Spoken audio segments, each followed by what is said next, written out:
Mga boss, sila ang mga kabataang pag-asa ng ating bayan. Sa mga susunod na panahon mga boss, ay makikita natin to na magsisilbi sa ating bansang Pilipinas. Baka mayor or papuntang congressman or papuntang senator or baka someday vice president or someday president. So, ito mga boss ay mga generation ng yung kanilang mga magulang mga boss ay mga politiko rin. So si Kitty Duterte mga boss, kabataang nilalabanan ang mga abusado.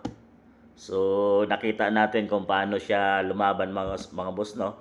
Dahil noon ay kasama pa to ni FPRRD nung siya ay nasa position, administration mga boss. Kasama maliit pa lang to mga boss ay nakikita nating hinuhubog na siya papunta sa politiko or politika mga boss dahil ang kanyang lahi ay lahi ng mga politiko. At nakita natin yung kanyang tapang nung si FPRRD ay hulihin sa may airport mga boss. Talagang nilabanan niya ang mga abusadong kapulisan mga boss kagaya kay Torre. Talagang kahit wala sila sa position or kahit na nakikita nating tagilid sila dahil administrasyon ang gumawa nito ay nilabanan ni Duterte ang kanyang tatay mga boss na mali naman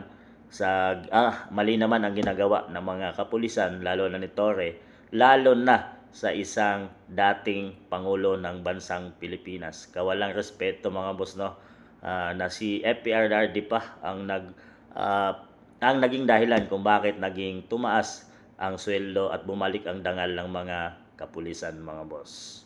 Kiko Barsaga, kabataang nilalabanan ang katiwalian. Ayan mga boss, nakita natin kung paano isang first timer to mga boss na representative from Cavite at alam natin yung kanyang mga magulang ay mga angkan din to ng mga politiko mga boss.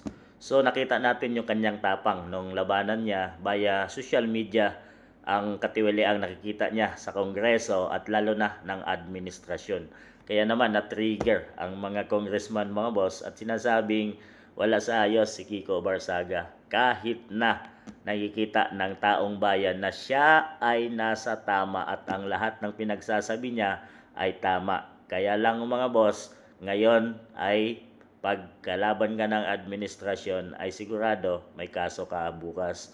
At ang ginawa nila ay sinuspend nila si Kiko Barsaga at sinasabing for 3 months mga boss para magkaroon ng leksyon. Pero ang target talaga nila ay patahimikin sa pag-iingay si Kiko Barsaga. Pero ang batang ito ay hindi natinag mga boss at patuloy na lumaban. Tinatanggap niya na maalis siya basta ang katotohanan ay nilalabas niya lang kung ano ang nakikita niya ngayon at nangyayari dyan sa Kongreso. Na yun naman talaga ang totoo mga boss. Kaya natakot sila.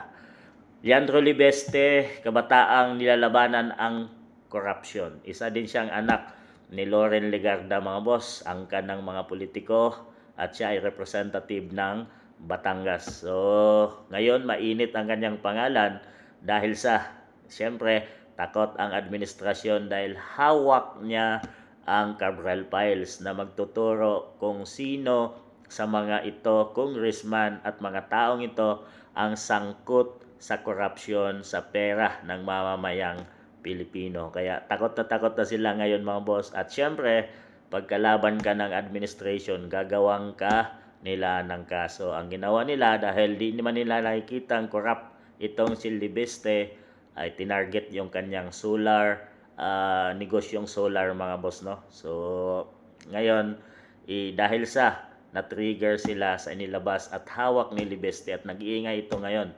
At dahil alam din ni Libeste kung ano talaga ang totoong nangyari dyan sa Kamara. Ang korupsyon na billions na ninakaw nila sa pera ng taong bayan.